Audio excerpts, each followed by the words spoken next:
You ask Tiger to solve. This deals with linear equations with one unknown. The final result is x equals 4. Let's solve it step by step. Group all constants on the right side of the equation.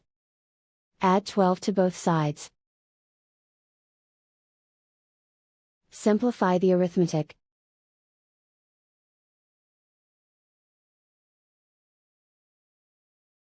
Isolate the x. Divide both sides by 3.